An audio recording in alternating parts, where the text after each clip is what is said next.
you just posted a video on encouraging farm NFTs. Well, no, not encouraging. Right? Let me set the record straight here. So I am somebody who's always fascinated with new, like what's coming, where are things going, what's evolving. And I feel like you have to have been living under a rock for the last year to not be paying attention to like hearing this concept of an NFT, a non-fungible token, this sort of idea of having a digital asset that is sold on the blockchain and you have ownership of that. Why are you posting this NFT video on you? Because you were reading the comments there and you're like, I don't know if the internet's ready for this. Well, yeah. Well, the internet's probably ready. No, but it's the all over the I internet. Connect with, like the Homestead community internet, they might not be ready. Well, let me back up because I think you got to lay out the premise. Yep. So NFTs, all of the rage, all sorts of opportunities that come with it. One of the thoughts I've had, and this is something that's very personally important to me, when I think about small farmers, I think that the world needs more small farmers. And what can you do to help promote that?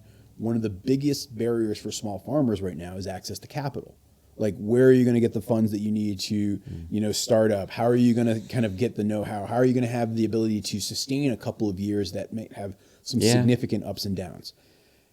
NFTs could be a potential source for capital. And so is there a way to bring those two things together and leverage this new technology, which, some folks will say this is going to be the way of the future 5-10 years from now, and let small farmers get access to that and be able to participate in that early. So that's the premise. Yeah. But I don't know. Maybe my audience hates that idea. Maybe lots of people hate that. There's lots of good reasons to hate NFTs.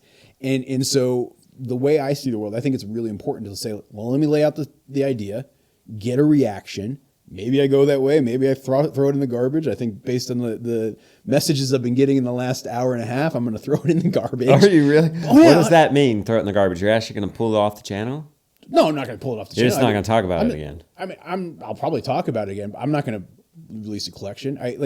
The reason I make the video is to get a reaction, see what people think. And then that helps me shape kind of where do I want to go and kind of what needs to be done versus me working in a bubble, like ignoring everybody, working for 6 months on this thing that everybody hates. Like, do it quick, be out there, be responsive. That is the beauty of, I think, the world that we live in today versus say 20 years ago. And so I try to take advantage of it. This is a good point you make because you don't know how your audience is going to react to this until you hit publish. So you're failing. You're going to fail small. Yeah. It's one video that people hate. I can live with that. And, I come to find out, it doesn't matter if people hate it or don't click on it, and it could be half the views. YouTube doesn't punish you for that. Your next video, if it's their typical Toby dog and chasing the ducks around, and that's what people like and are used to, animal cams, it's going to pick right back up. Yeah. And you so haven't hurt yourself. I don't sweat it, but I feel like I would be much less happy doing what I'm doing if I was like, oh, I shouldn't talk about that because people might not like it. Yeah. Like, you know what I mean? It's like, I'd much rather say, let me actually broach it with people. I mean, I feel like that's an important way to get out there. And for me, my videos are such an extension of me personally. Like I spend a lot of time by myself in my own head. I'm not a very extroverted person, but I find that I have a absolute need to communicate by way of creating stuff. And that's how I get it drives my wife crazy all the time because it's like, I'm so in my head. I'll put everything out in a video, but it's harder, on a Sunday afternoon. I'm just like, I don't know. I'm going to go to this.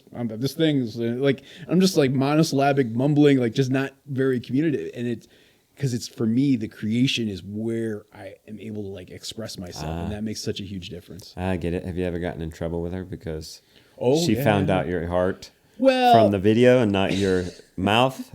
I think your audience found out before she did? Yeah, no. So I've never done that because I feel like I'm self-aware enough to know that hey, this matters to her. But there has been many times where I will go out, say something and articulate something in a video and shoot it and then probably have a conversation with her shortly after because I feel like just that cathartic act of speaking in front of the camera has helped me get it out. I think it's probably lots of people are big journalers. Yeah. I don't journal, but I make a lot of videos, and me talking in those videos is probably my personal equivalent of that.